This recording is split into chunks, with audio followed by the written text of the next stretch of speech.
和总裁离婚后，我带着儿子在学校附近摆摊，没想到遇到了总裁的小侄子，他直愣愣地站在我的地摊前，死死盯着我。小婶婶，旁边同学拍了他一把，你傻了，这是阿姨，不是小婶婶。他却倔强开口，她不是阿姨，她就是。后半句他硬生生咽了回去。他忽然想起，我早就和他那个高冷小叔离了婚，早不是他的小婶婶了。我压下心头酸涩，塞给他2个兔子布丁和青提提拉米苏，叫什么都行，拿去吃，别吃太多，不然晚饭再吃不下了。面对曾经真心疼过的孩子，我还是忍不住多叮嘱了几句。他红着眼眶，像是下一秒就要扑进我怀里大哭一场。就在这时，一声清脆的童音打破平静，妈妈。耀死死抱着我的腿，一副生怕我被抢走的模样。霍文浩猛地瞪大眼，目光在我腿边的小团子身上来回打转。你怎么在这？堂堂总裁前妻怎么会出来摆地摊？小叔没给分手费吗？更让他震惊的是，我竟然已经有了孩子。来，耀叫哥哥。我抱起儿子，霍文浩听着那声软糯的哥哥，整个人僵在原地。他蓦然接过甜点，看着我动作麻利的装袋收钱，最终什么也没说，背着书包跟着同学上了家里的豪车。望着豪车远去，我长舒一口气，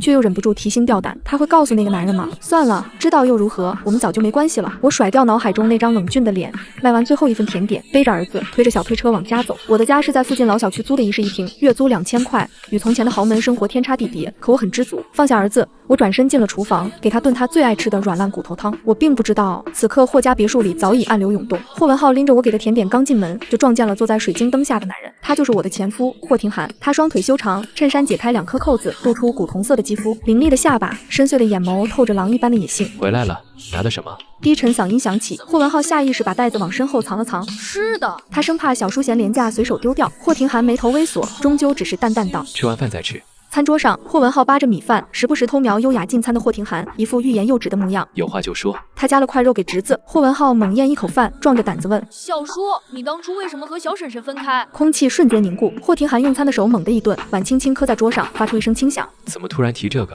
没有，就是突然想问。霍文浩吓得说话都磕巴起来。霍廷涵盯着他躲闪的眼神，又瞥了眼桌边那个廉价的甜点袋，眼神骤然幽深冰冷。大人的事你不懂，说你在哪见到他了？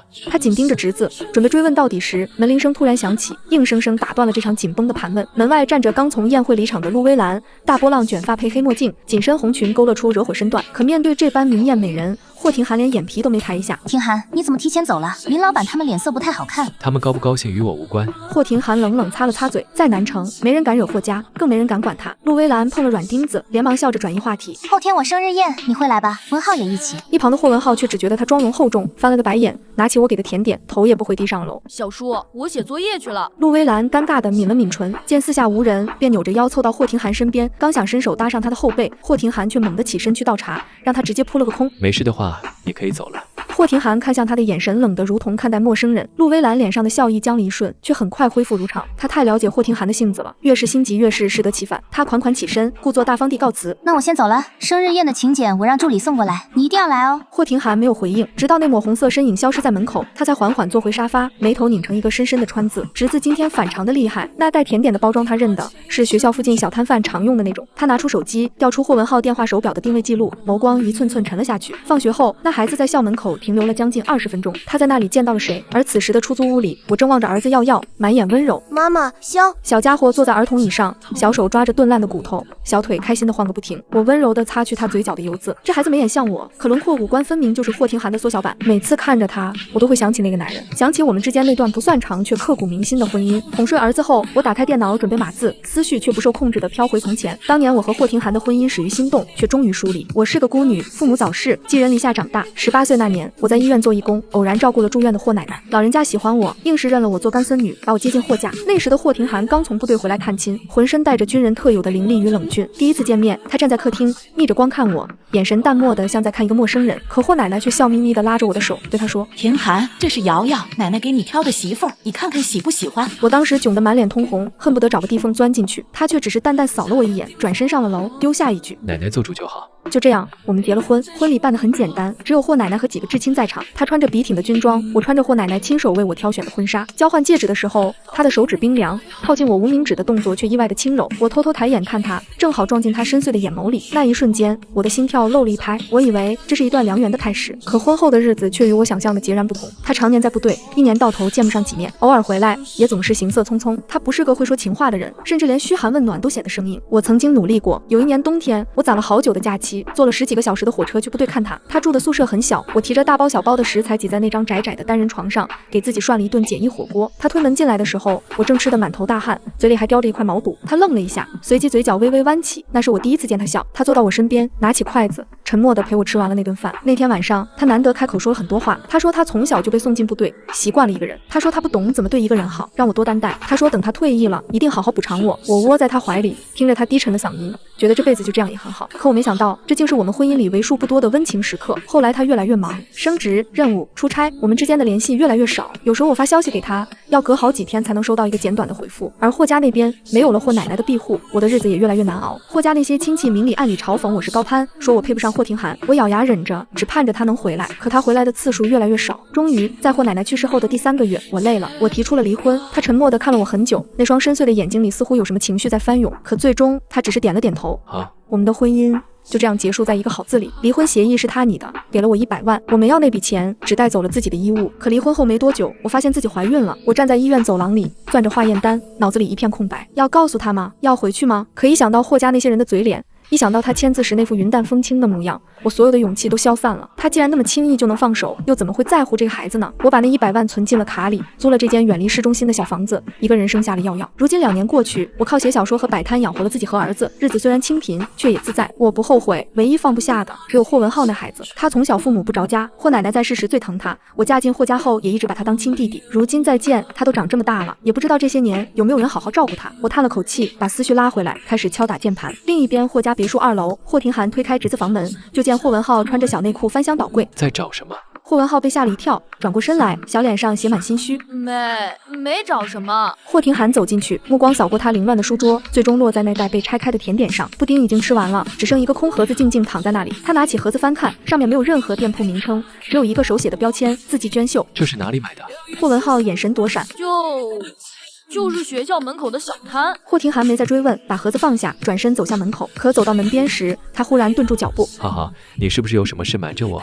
霍文浩心里咯噔一下，小手不自觉地攥紧了睡衣。没有，小叔你想多了。霍廷涵盯着他看了几秒，最终没再说什么，转身离开了。霍文浩松了一口气，一屁股坐在地上。好险，他差点就说出来了，可他不能说。他记得从前小婶婶和小叔在一起时，好像从来没有真正开心过。小叔总是不在家，小婶婶一个人待在偌大的别墅里，连个说话的人都没有。那时候只有他会陪她，他们一起看动画片，一起搭积木，一起在花园里追蝴蝶。小婶婶笑起来很好看，眼睛弯弯的，像天上的月牙。可后来小婶婶走了，再也没回来。他问过小叔，小叔只说大人的事小孩子不懂，他不懂，但他知道小婶婶走了以后，小叔好像变了一个人，更冷了，更沉默了，脾气也更差了。他不想让小婶婶再不开心，所以他要保守这个秘密。霍文浩爬上床，把自己埋进被子里，脑海里全是今天那个软乎乎的小弟弟，那是小婶婶的孩子，真好。他也想要一个弟弟。回到房间，这位杀伐果断的千亿总裁半靠床头，点开手机里那个熟悉的动漫头像，那是顾瑶的微信。聊天框里只有他发出的3条消息：到家了吗？有事可以找我，保重。一片空白，从未收到过回复。他也不知道自己为什么还留着这个联系方式。当初他提出离婚的时候，他正在执行一个重要任务，任务结束后，他才看到那条消息。他给他打电话，他没接，他赶回去，他已经搬走了。他去找他，他说他累了，不想再这样下去了。他的眼睛红红的，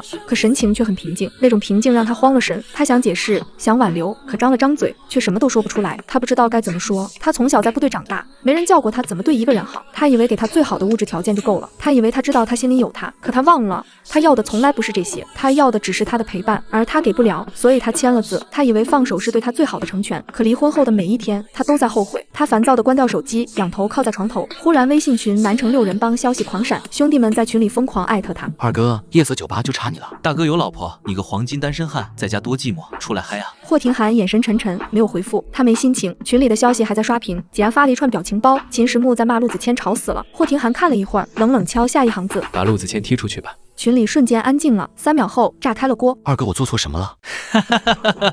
笑死，活该！你们有没有良心？二哥，我错了，我再也不发消息了。霍廷涵嘴角微微勾了一下，把手机丢到一边，夜深了，他躺在床上，盯着天花板，脑海里不断闪过侄子今天反常的表现，那个廉价的甜点袋，那些躲闪的眼神，还有那一句：你当初为什么和小婶婶分开？他在哪里见到他了？霍廷涵侧过身，拿起手机，调出那张泛黄的合照，照片里的女孩穿着白色连衣裙，笑得眉眼弯弯。那是他们结婚那天拍的。他看了很久，最终把手机扣在胸口，闭上眼睛。窗外夜色深沉，霍家别墅的灯一盏盏熄灭。而在城市的另一端，我刚刚码完今天的字数，疲惫地关上电脑。耀耀睡得很香，小脸埋在枕头里，嘴角还挂着一丝口水。我轻轻帮他擦掉，在他额头上落下一个吻。不管过去如何，至少现在我拥有他就够了。第二天一早，阳光透过薄薄的窗帘洒进屋内，穿着小黄人睡衣的耀耀揉着葡萄似的大眼睛醒了过来。妈妈，我戴着黑框眼镜，正趴在电脑前码字。昨晚写到凌晨2点，今早又爬起来赶稿。听见儿子的奶音，我立刻停下工作，走过去抱他。醒啦？不饿。他软软的窝在我怀里，小脑袋蹭着我的脖子。我亲了亲他的额头，抱着他去洗漱。小家伙站在小板凳上，举着小牙刷，有模有样的刷牙，嘴里全是泡沫，还不忘冲我咧嘴笑。我给他洗了脸，换上一套小熊卫衣，简单吃过早饭后，背着他去菜市场采购。耀耀，今天想吃什么？肉肉。好，买肉肉。菜市场里人声鼎沸，我穿梭在各个摊位之间，挑选着下午出摊需要的食材：草莓、芒果、奶油、吉利丁片。耀耀乖乖趴在我背上，好奇的东张西望，偶尔指着什么咿咿呀呀的叫。哟，小姑又来了，今天草莓新鲜，给你便宜点。谢谢婶子。我笑着接过草莓，又去隔壁买了些芒果。这条街上的商贩都认识我，知道我是单亲妈妈，独自带孩子，平时多少会照顾一些。小姑，这块排骨不错，给孩子炖汤喝。行，来2斤。采购完毕，我背着耀耀往回走。经过一家玩具店时，耀耀忽然指着橱窗里的变形金刚，眼睛亮晶晶的。妈妈，这个。我顺着他的手指看去，是一款最新的变形金刚，标价499。我摸了摸口袋，有些犹豫。这个月的预算已经花的差不多了，下次好不好？等妈妈多赚点钱，给你买更好的。耀耀眨眨眼，虽然有些失落，但还是乖巧地点点头。好。我心里一阵酸涩，亲了亲他的小脸蛋。耀耀真乖，妈妈答应你，下个月一定给你买。回到家，我把耀耀放进围栏里让他自己玩，然后钻进狭小的厨房开始忙碌。草莓提拉米苏、原味布丁、芒果慕斯，这些都是我摆摊的招牌。我一边做甜点，一边透过厨房的小窗户看着客厅里玩积木的耀耀，他专注地堆着积木，小眉头皱得紧紧的，像极了某个人。与此同时，霍家别墅里，陆薇兰正坐在客厅里喝咖啡。她今天特意起了个大早，想来偶遇霍廷涵，可等了1个多小时，只等到了穿着睡衣下楼的霍文浩。浩浩，你小叔呢？霍文浩看了他一眼，表情冷淡。不知道。他径直走向餐厅，完全不想搭理这个女人。陆薇兰脸色有些难看，但还是维持着优雅的微笑。这时，保姆从楼上下来。陆小姐，先生一早就去公司了，说是有急事处理。这样啊。他掩饰住眼底的失望，站起身来。那我先走了，明天的生日宴别忘了提醒他。好的，陆小姐慢走。陆薇兰走到门口，忽然停住脚步，回头看向正在吃早餐的霍文浩。浩浩，明天阿姨的生日宴你也要来哦，到时候给你准备了好多好吃的。霍文浩头也不抬。我有事。什么事？写作业。他深吸一口气，保持着得体的微笑。那你好好写，阿姨先走了。等他离开，霍文浩才抬起头，小脸上写满嫌弃。他最讨厌这个陆阿姨了，每次来都浓妆艳抹的，笑起来假得很，哪有小婶婶好？小婶婶笑起来才好看呢。想到小婶婶，霍文浩的眼睛一下子亮了起来。他3、2口吃完早餐，跑回房间换衣服。今天周6不上学，他要去找小婶婶和弟弟玩，可是他得买个礼物给弟弟。霍文浩翻出自己的小猪存钱罐，倒出来数了数，只有87块3毛，不够。他想了想，决定去找小叔要钱。下午2点，霍廷涵从公司回来，就看到侄子眼巴巴地站在门口等他。怎么了？小叔，我想买新玩具。霍廷涵挑眉，什么玩具？变形金刚最新款的那种。他眼神坚定，心里早已盘算好，要把最好的玩具送给我那个突然出现的小弟弟。在他心里，只要小叔不结婚，我就永远是他的小婶婶。霍廷涵看着侄子期待的眼神，到了嘴边的你在哪见到他，终究还是咽了回去。行，给你500，自己去买。他从钱包里抽出5张红票子，递给霍文浩。谢谢小叔。他一把抓过钱，飞快地跑回房间换衣服。霍廷涵看着他欢天喜地的背影，眉头微皱，这孩子今天好像格外开心，有古怪。下午4点，学校放学，广场上人声鼎沸。我刚推小车出摊，就被小学生们团团围住。姐姐，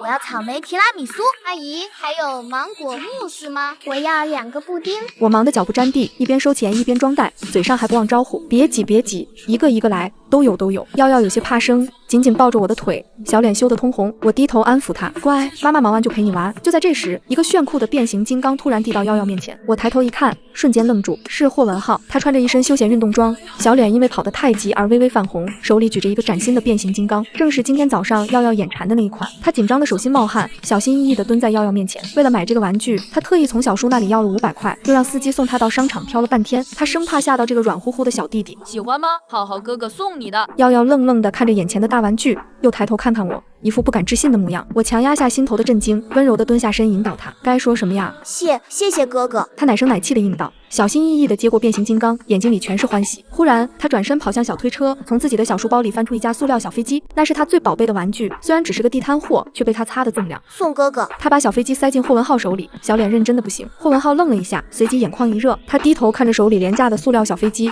忽然觉得这是他收过的最珍贵的礼物。谢谢弟弟。他小心翼翼地把小飞机装进口袋，抬头看向我，眼神里满是期盼。小沈，顾阿姨，我可以陪弟弟玩一会儿吗？他硬生生咽下差点脱口而出的小婶婶，声音里带着一丝苦涩。我看着他，心里五味杂陈。这孩子还是和从前一样懂事。我最终笑着点了点头，可以，你帮阿姨照顾一下弟弟，阿姨先把东西卖完。好。他高兴地拉起耀耀的手，带着他到旁边的台阶上坐下。两个孩子凑在一起，一个教另一个怎么玩变形金刚，画面温馨的不行。我看了一眼，收回目光，继续忙碌。1个小时后，我的甜品被抢购一空。我特意拿出一份预留的草莓提拉米苏，走向坐在台阶上的两个孩子。浩浩，过来。霍文浩拉着耀耀跑过来。顾阿姨，卖完了吗？卖完了。我把提拉米苏递给他，谢谢浩浩哥哥帮忙照顾弟弟，这是奖励你的。我记得他从前最爱吃甜品，每次我做了新口味，他都是第一个试吃的。他不好意思地接过袋子，脸颊微微泛红。谢谢顾阿姨。我看着他，深吸一口气，认真开口：浩浩，你能答应阿姨一件事吗？什么事？不要告诉你小叔我在这里，以后你想来随时都可以，但千万别让其他人知道。我躲到这片市郊，就是为了彻底斩断与霍家的牵连。我不想再和那个男人有半分牵扯。霍文浩看着我认真的眼神，心里有些难过，可他还是点了点头。好，我知道。我松了口气，摸了摸他的头，乖。看我开始收拾东西准备走，霍文浩紧紧捏着提拉米苏站在原地不肯动，小脸上写满不舍。他嘴唇动了动，像是有话要说。怎么啦？我停下动作，疑惑地看向他。他忽然拉住耀耀的小手，皱着小眉头盯着我。顾阿姨，就你一个人吗？他怎么不来帮你？我一时没反应过来。就是那个男人啊，弟弟的爸爸。他眉头皱得更紧。在他看来，我现在的伴侣怎么忍心让我一个人在外风吹日晒？我愣了一下，随即无奈苦笑，没有别人。什么意思啊？就是弟弟没有爸爸。霍文浩瞪大眼睛，满脸不可思议。怎么会没有爸爸？那谁照顾你们？阿姨自己就可以照顾好我们。我笑着揉了揉他的脑袋。好了，别操心大人的事，你早点回家，别让家里人担心。霍文浩却委屈地撇撇嘴。他们才不担心。什么？爸爸妈妈都不在家，小叔天天忙工作，家里就只有我一个人和保姆阿姨。他越说越委屈，声音也越来越小。反正也没人管我。我心里一酸，这孩子从小就缺父母陪伴。霍奶奶在的时候还好，有人疼有人爱。如今霍奶奶去了，他一个人待在那么大的房子里，确实孤单。我犹豫了一下，蹲下身看着他。那你要不要跟阿姨回家？今晚我们吃火锅。霍文浩猛地抬头，眼睛瞬间亮了。真的吗？我要去。他激动得差点跳起来。那你用电话手表给家里报备一下，就说去同学家玩。霍文浩连连点头，低头噼里啪啦的给保姆发语音。我看着他兴高采烈的样子，暗自叹气。刚说要避开霍家人，转头就把人家小少爷拐回了家，这下想藏都快藏不住了。算了，管他呢。20分钟后，我们回到出租屋，推开门的那一刻，我明显看到霍文浩眼底闪过一丝震惊。这间不足20平米的小房子，甚至还没有他的卧室大。客厅里放着一张旧沙发，沙发旁边是耀耀的玩具区，堆着各种便宜的塑料玩具。厨房小的只能站下一个人，卫生间更是连转身都困难。和霍家的富丽堂皇比起来，这里简直寒酸的可怜。顾阿姨，你们就住这儿？是啊，怎么了？霍文浩抿了抿嘴，没有说话，但我看得出他眼里有心疼。不过这份情绪很快消散，耀耀已经开心地拉着他的手往玩具区走。哥哥玩。霍文浩回过神，蹲下身陪他玩起了积木。看着两个孩子笑得欢快，我转身进厨房准备今晚的椰子鸡火锅。冰箱里还有昨天买的椰子和鸡肉，正好够用。我把鸡肉切块焯水，椰子劈开倒出椰汁，又准备了一些配菜，忙活了大半个小时，热气腾腾的椰子鸡火锅终于端上了桌。开饭啦！霍文浩拉着耀耀跑过来，看着满桌的食物，口水都快流下来了。哇，好香啊！喜欢吃就多吃点，来，先喝口汤。我给他盛了一碗椰子鸡汤，又给耀耀盛了小半碗。霍文浩捧着碗，小心翼翼地喝了一口，眼睛瞬间亮了。好好喝，比家里阿姨做的好吃100倍。喜欢就好。我笑着往锅里涮了些肥牛和毛肚。霍文浩吃得狼吞虎咽，一边吃一边夸：顾阿姨，这个肉好嫩，这个毛肚也好脆。我看着他，想起从前在霍家的日子，那时候他也是这样，每次我做了什么好吃的，他都是第一个冲过来，他会拉着我的衣角，奶声奶气的叫小婶婶。那些日子仿佛就在昨天，又仿佛已经过去了很久。慢点吃，别烫着。霍文浩点点头，又往嘴里塞了一块肉。我给耀耀撕着肉，随口问道：浩浩，你现在是和你小叔一起住吗？是啊。他一边帮耀耀擦嘴角，一边回答：爸爸妈妈常年在国外，我就和小叔住。那挺好的。我苦笑一声，没再继续这个话题。霍文浩忽然抬起头看着我：顾阿姨，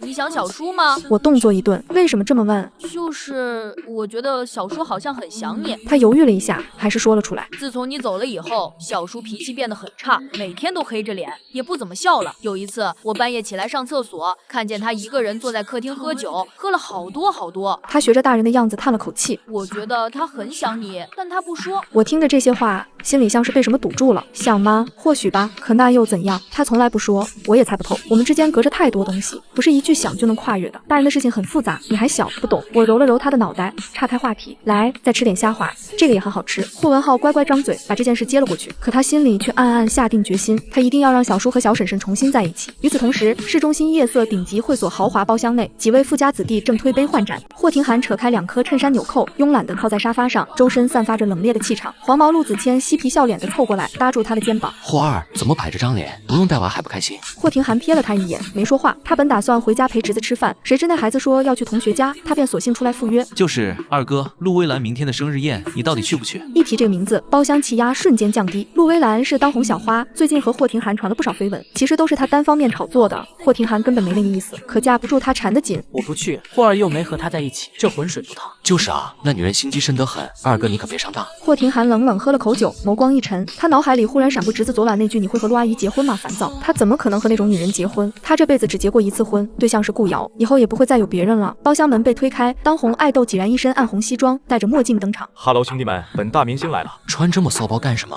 你懂什么？身后一堆美女追着呢，不得打扮打扮。他挤到霍廷涵身边坐下，摘下墨镜，随口问道：“二哥，怎么没带浩浩过来？都1个月没见小侄子了。去同学家玩了。哎，连5岁小孩都有伴，我们只能在这喝闷酒。”他夸张地叹了口气：“你快闭嘴吧，我比你惨多了。我妈最近疯了，天天逼我相亲。上次那个黄老板的女儿长得跟……哎，我都不想说了。”包厢里哄堂大笑，霍廷涵只是捏着酒杯，眉头微皱，他也不知道为什么，心里莫名烦躁。笑声中，陆子谦嘴快地脱口而出：“还是二哥好啊，婚也结过了，家里也不催。”话音未落，就被郭潮狠狠踹了一脚。你他妈闭嘴！陆子谦一愣，抬头对上郭潮警告的眼神，这才反应过来自己说了什么。他慌忙看向脸色阴沉的霍廷涵：“二哥，我不是故意的，我这张破嘴你别往心里去。”圈子里谁都清楚，霍廷涵离婚后那段短暂的婚姻就是他的逆鳞，谁提谁倒霉。霍廷涵没说话，冷着脸把杯中酒一饮而尽，然后站起身，拿上外套。二哥，你去哪儿？回去了。他头也不回地走出包厢，留下一群人面面相觑。看你干的好事，我真不是故意的，谁知道他到现在还没放下。废话，能放下才怪。几然若有所思地抹撒着下巴。话说，二哥和嫂子当初怎么离的？我记得他们感情不是挺好的吗？谁知道呢？二哥那个闷葫芦从来不说，不过嫂子走了以后，他确实变了。要我说，二哥就是太闷了，有话不会说，活该追不回来。就你话多。霍廷涵走出会所，夜风迎面吹来，他站在路边，点燃一根烟，吸了一口，脑海里不断闪过那些往事。和顾瑶结婚那天，他穿着白色婚纱，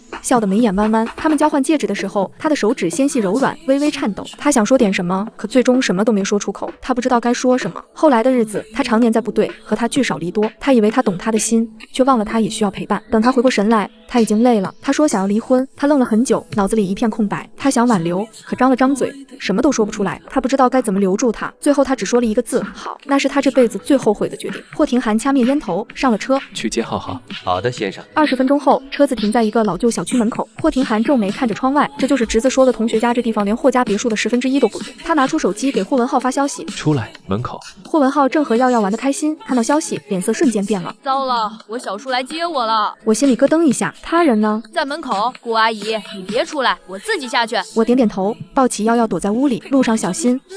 他依依不舍地摸了摸耀耀的小脸蛋。弟弟，哥哥明天再来看你。哥哥再见。霍文浩背起书包，急匆匆地冲出门。我抱着耀耀站在窗边，透过窗帘的缝隙往下看。楼下一辆黑色劳斯莱斯静静停在路灯下，我看不清车里的人，但心跳却不受控制的加速。他就在下面，近在咫尺，可我们之间早已隔着一道无法跨越的鸿沟。霍文浩一路小跑到车边，拉开车门钻了进去。后座上，霍廷涵正靠在座椅上，幽深的目光落在他身上。玩得开心？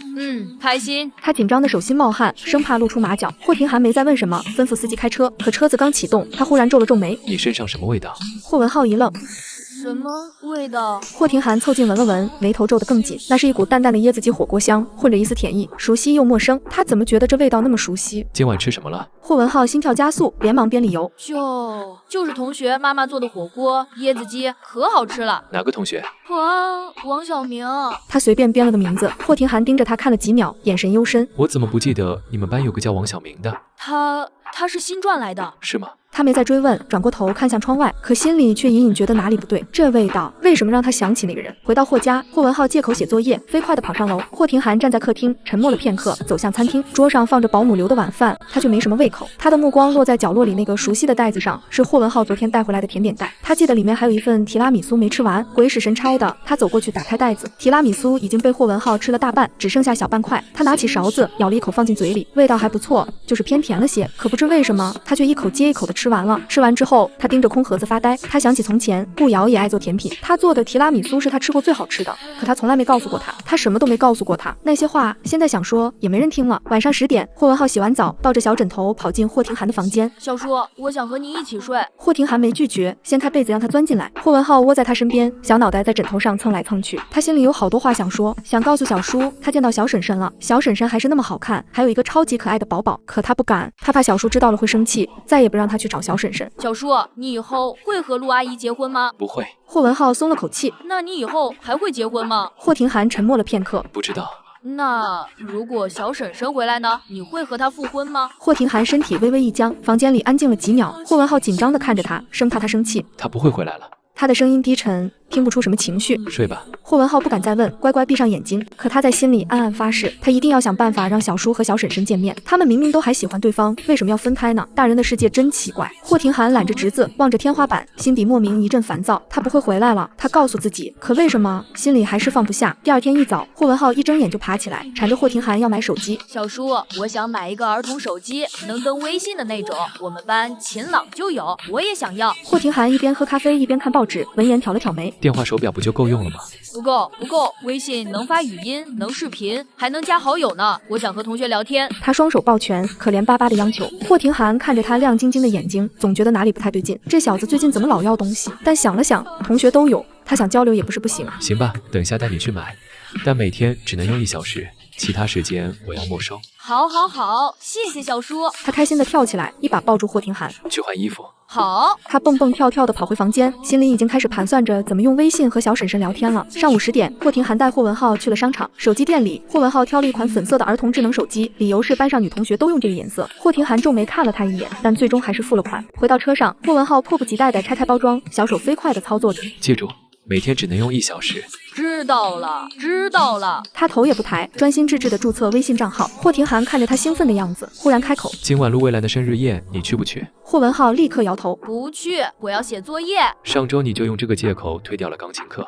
那我要复习，期中考试快到了。你们学校不是已经考完了吗？他被问得哑口无言，只好使出杀手锏。小叔，我就是不想去嘛。那个陆阿姨，我不喜欢，她每次看我的眼神都怪怪的，笑的也假。霍廷涵沉默了，说实话，他也不想去，但陆家和霍家有生意往来，他不去不太好。行，你不去就不去，晚上让保姆照顾你。好耶！他开心地举起手机，继续摆弄。霍廷涵看了他一眼，总觉得这孩子最近有些反常。以前他最喜欢跟着自己出去应酬，到处蹭吃蹭喝，现在怎么动不动就想待在家里？中午，霍廷涵把霍文浩送回家，自己去了公司。霍文浩一进门就冲上楼，关上房门，开始研究怎么加微信好友。可是他没有小婶婶的微信号啊！他想了想，决定下午出摊的时候当面问。于是他给保姆阿姨撒了个谎，说要去同学家做作业，然后偷偷溜出了门。下午4点，学校门口，我刚把小推车支好，就看见霍文浩气喘吁吁地跑过来。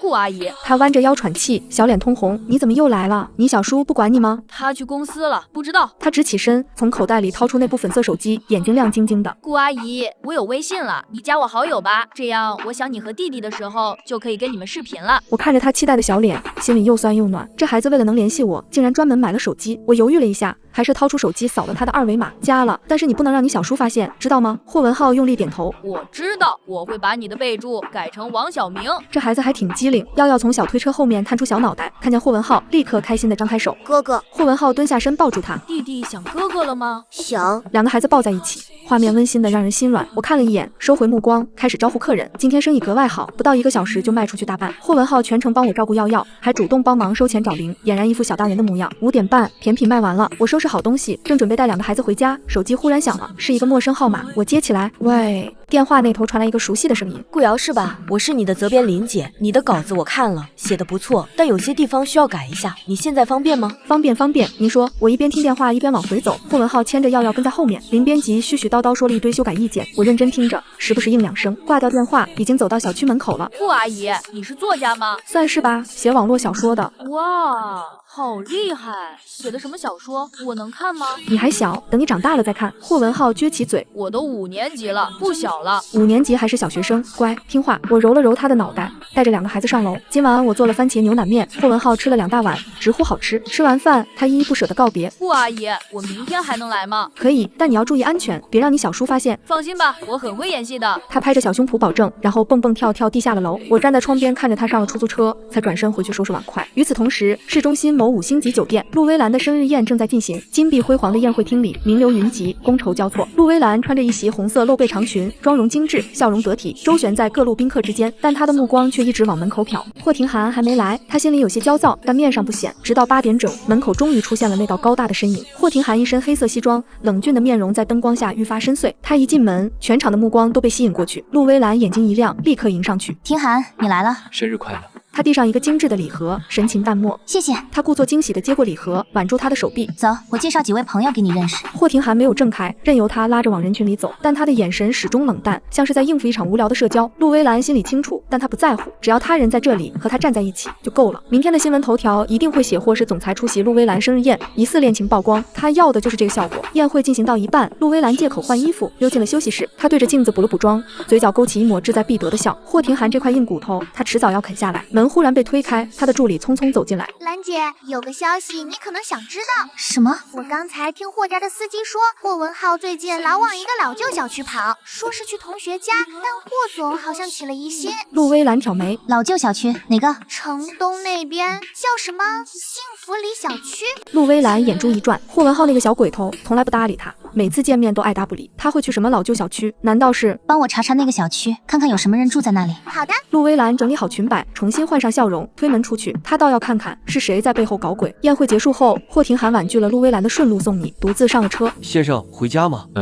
车子缓缓驶入夜色，霍廷涵靠在座椅上，闭着眼睛，脑海里却不断闪过侄子最近的反常表现。去同学家，椰子鸡的味道，那个廉价的甜品袋，还有今天买手机时那股兴奋劲儿。他睁开眼，拿出手机，调出霍文浩电话手表的定位记录。这几天的轨迹显示，他确实去了同一个地方，幸福里小区，可那里根本没有他的同学住。霍廷涵眼神沉了沉，改道，去幸福里小区。是。15分钟后，车子停在小区门口，霍廷涵下了车，站在昏黄的路灯下，打量着这个老旧的小区，斑驳的墙壁，狭窄的楼道，和他住的地方简直是天壤之别。霍文浩为什么会来这种地方？他抬头看向那栋6层的旧楼，目光在每一个亮着灯的窗户上扫过。某一个窗口，窗帘似乎动了一下，他眯起眼睛。就在这时，手机响了，是秦时木。二哥，宴会上没来得及说，我查到一些事，关于顾瑶的。霍廷涵心跳猛地漏了一拍，说他离婚后没有回老家，也没有出国，而是一直留在南城。我的人追踪到他的银行账户，这2年一直有小的进账，像是在做什么小事。地址呢？还在查，不过根据消费记录来看，应该就在城东一带。城东，幸福里小区正好在城东。霍廷涵握着手机的手微微收紧，继续查。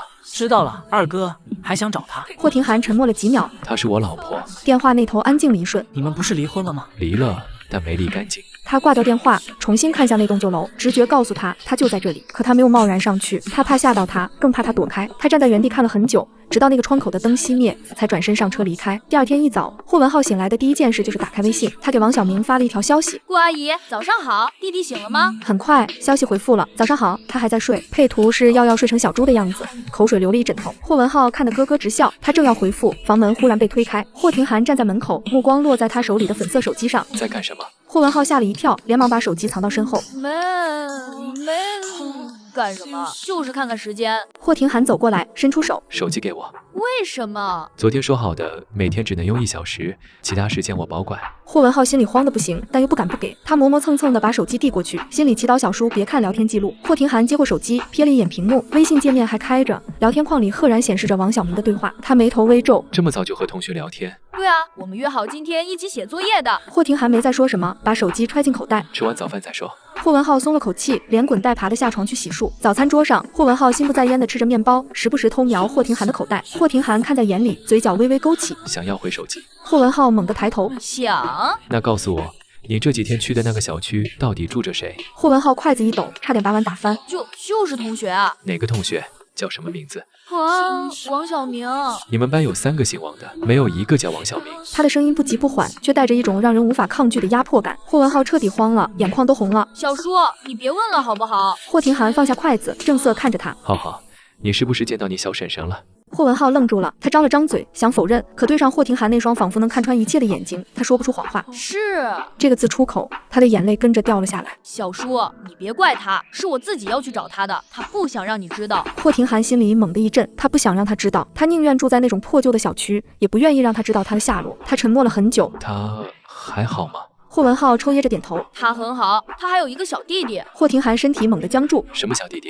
就是他的宝宝啊，特别可爱，叫耀耀。霍廷涵脑子里嗡的一声，他有孩子了，他和别人有孩子了。他的手不自觉地握紧，指节泛白，胸口像是被人狠狠攥住，疼得几乎无法呼吸。小叔，你怎么了？脸色好差。霍廷涵没说话，起身走向门口。今天不用上学了，在家待着。小叔，你去哪儿？霍廷涵没有回答，砰的一声关上了门。他站在门外，靠着墙壁，闭上眼睛。他有孩子了，和别的男人。他用力捏了捏眉心，强迫自己冷静下来。不对，时间对不上。他离婚才2年多，那个孩子看起来也就2岁左右。如果是离婚后和别人生的，时间根本来不及。除非那个孩子是在他们离婚前就怀上的。霍廷涵猛地睁开眼睛，那个孩子会不会是他的？他几乎是冲进车里的。去幸福里小区。是。车子飞速驶向城东，而此时的出租屋里，我正在给耀耀穿衣服。今天约了医院的体检，要带他去做儿童保健。耀耀乖乖举着小手，让我给他套上外套。妈妈，我们去哪儿呀？去医院，让医生叔叔看看耀耀有没有长高。我长高了，我是大孩子了。他骄傲地挺起小胸脯，我被他逗笑了，亲了亲他的脸蛋。对，耀耀是大孩子了。我收拾好东西，抱着耀耀下楼，刚走出单元门，一辆黑色的劳斯莱斯猛地停在面前，我的笑容僵在脸上。车门打开，一个高大的身影走了下来，逆着光，我看不清他的脸。但那个熟悉的轮廓让我浑身僵硬，是霍廷涵。他站在那里，目光死死地锁在我怀里的孩子身上。那孩子有一双和他一模一样的眼睛，连眉眼的轮廓都像是一个模子刻出来的。霍廷涵的声音沙哑而颤抖：“他是我的。”我抱紧耀耀，下意识地后退一步，逃跑的本能让我想转身就走，但我知道跑不掉了。我藏了2年的秘密，终于被他发现了。耀耀察觉到我的紧张，小手紧紧抓着我的衣服。妈妈，这个叔叔是谁啊？我张了张嘴，却发不出声音。霍廷涵一步步走近，眼眶竟然泛红了。顾瑶，回答我，他是不是我的孩子？我闭上眼睛，深吸一口气。事到如今，再瞒下去已经没有意义。我看着他，声音很轻，却很清晰。是这一个字，像是打开了什么开关。霍廷涵的身体剧烈地颤抖了一下，他伸出手想要触碰耀耀，却在半空中停住了。他不敢，他怕这个孩子不认他，他怕顾瑶推开他，他更怕他带着孩子再次消失。我看着他的样子，心里复杂的不知道该说什么。他的眼睛红了，这个在商场上杀伐果断的男人，此刻却像个手足无措的孩子。为什么不告诉我？他的声音嘶哑。你怀着我的孩子，为什么一个人扛？为什么不来找我？我冷笑一声，找你？霍廷涵，当初是谁那么痛快地签了离婚协议？是谁一个挽留的字都没说过？我凭什么还要回去找你？霍廷涵像是被人狠狠抽了一巴掌，他想解释，想说他不是不想挽留，是不知道怎么开口。可现在说这些还有什么用？对不起，他的声音哽咽了，是我不好，这2年你们受苦了。我别过头，不想让他看到我眼眶泛红的样子。我们没受苦，我能照顾好自己和孩子。我知道你能，但我是孩子的父亲，我有责任。你没有，我打断他，声音冷淡。我们已经离婚了，这个孩子我一个人养了2年，他跟你没有关系。顾瑶，他猛地抓住我的手腕，眼神里满是不甘和心痛。你可以怪我，可以恨我，但你不能剥夺我做父亲的权利。他是我的血脉，我不可能放手。我被他抓得生疼，却倔强的不肯示弱。放开我！不放，你先听我说完。我不想听，我挣扎着想要抽回手，耀耀被这阵仗吓到了，哇的一声哭了出来。妈妈，我。霍廷涵浑身一僵，连忙松开手。他看着哭得满脸是泪的儿子，手足无措。别哭，别哭，叔叔不是坏人。我把耀耀护在怀里，瞪着他。你看你把孩子吓哭了。霍廷涵满脸愧疚。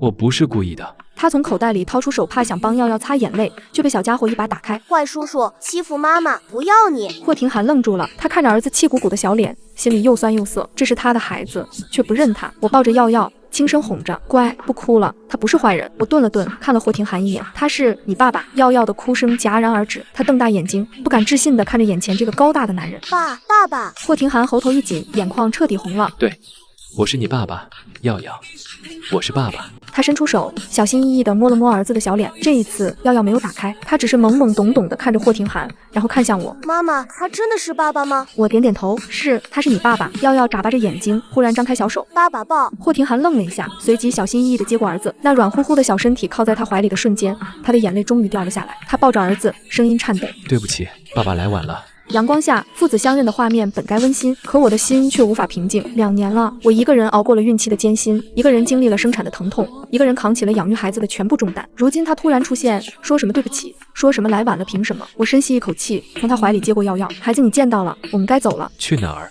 医院，耀耀要体检。我送你们。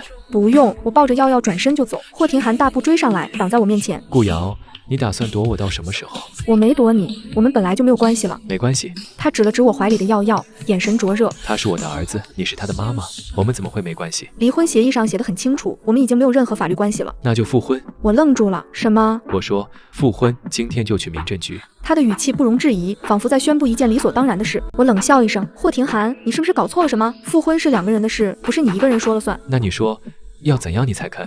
我不肯。为什么？因为我不想再过那种日子了。我的声音忽然有些哽咽。你知道我在霍家过的什么日子吗？你常年不在家，我一个人面对那些明里暗里的嘲讽，说我是高攀的，说我配不上你。霍廷涵的脸色沉了下去。我等你回来，等了一次又一次，每次你回来都行色匆匆，连一顿完整的饭都吃不上。我不知道你在想什么，不知道你心里有没有我。我的眼泪终于掉了下来。霍廷涵，我累了，我真的累了。霍廷涵看着我流泪的样子，心像是被刀割一样。是我的错。他的声音沙哑。我不会说话，不懂怎么表达。我以为给你最好的物质条件就够了。我以为你知道我心里有你，是我太自以为是了。他伸手擦去我脸上的泪。顾瑶，我知道这些话说得太晚了，但我想告诉你，这2年我一天都没有忘记过你。他的眼眶也红了。每天晚上我都会打开你的微信，看着那些没有回复的消息发呆。我无数次想去找你，又怕你不愿意见我。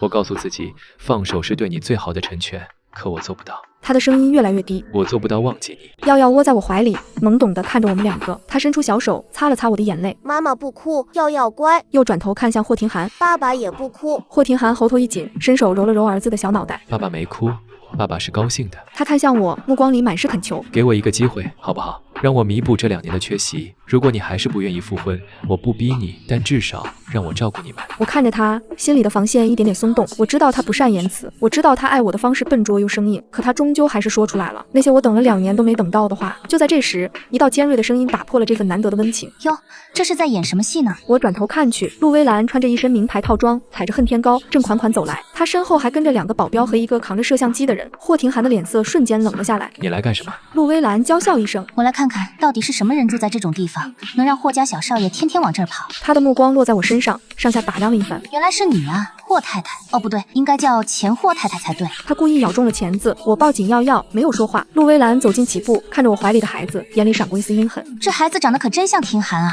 怎么离婚的时候有了孩子都不说？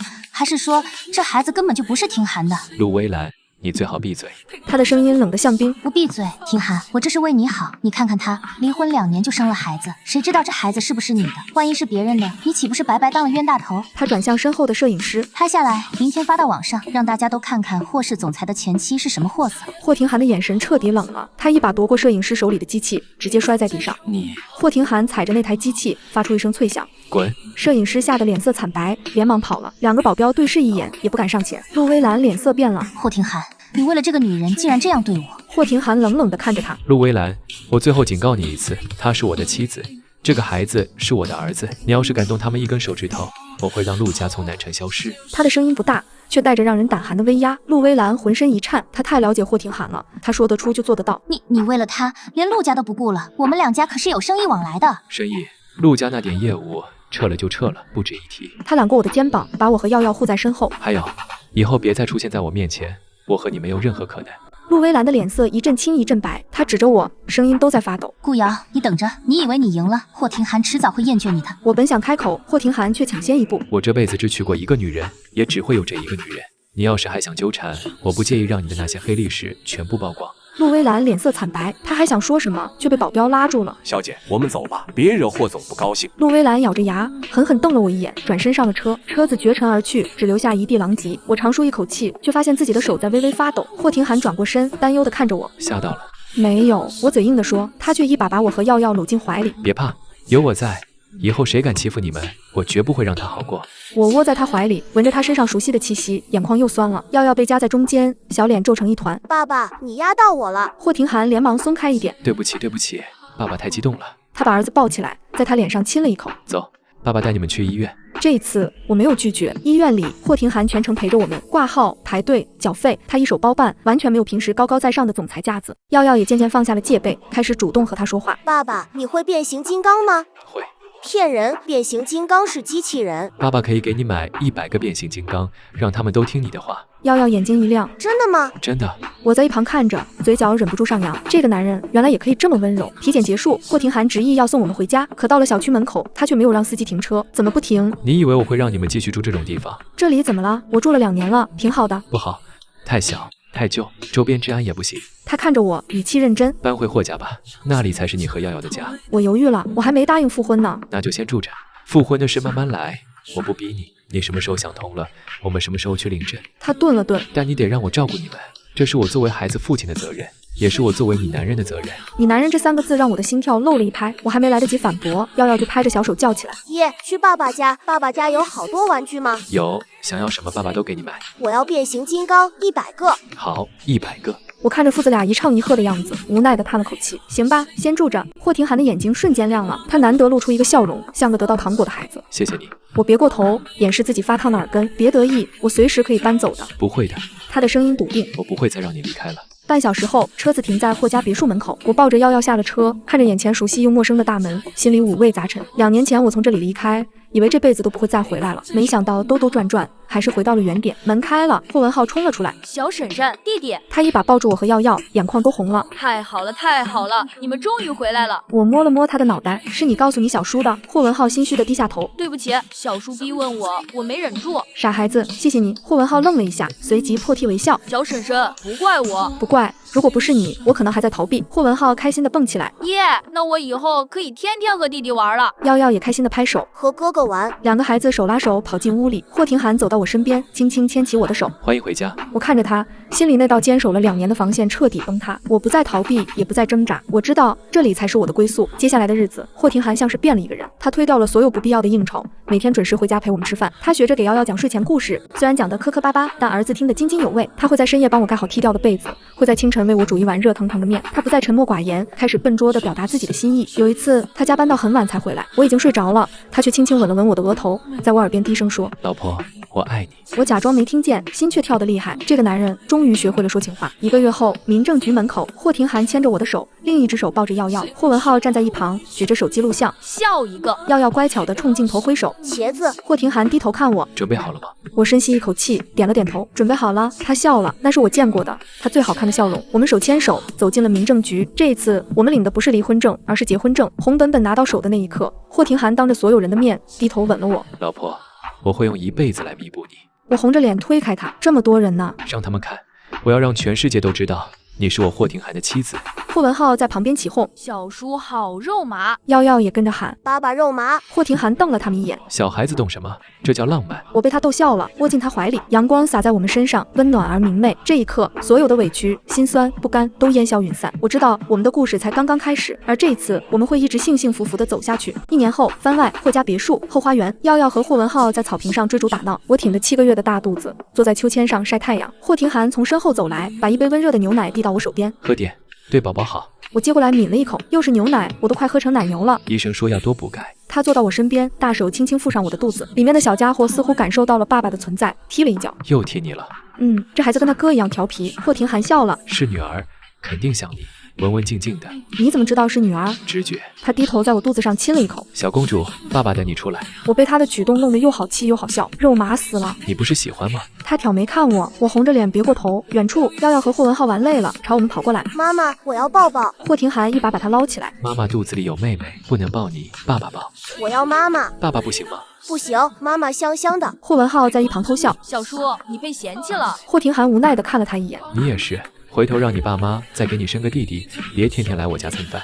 我才不要弟弟，我有耀耀就够了。耀耀开心地拍手，哥哥最好了。一家人笑成一团，阳光正好，微风不燥。我看着眼前的画面，心里满是幸福。曾经我以为离开霍家是最好的选择，如今我才明白，原来兜兜转转，最好的从来都在身边。我靠在霍廷涵肩上，轻声开口：“霍廷涵，谢谢你没有放弃我。”霍廷涵低头看我，眼里满是温柔。傻瓜，我才要谢谢你，谢谢你愿意给我第2次机会。他吻了吻我的额头。雨生，我们一起走。好。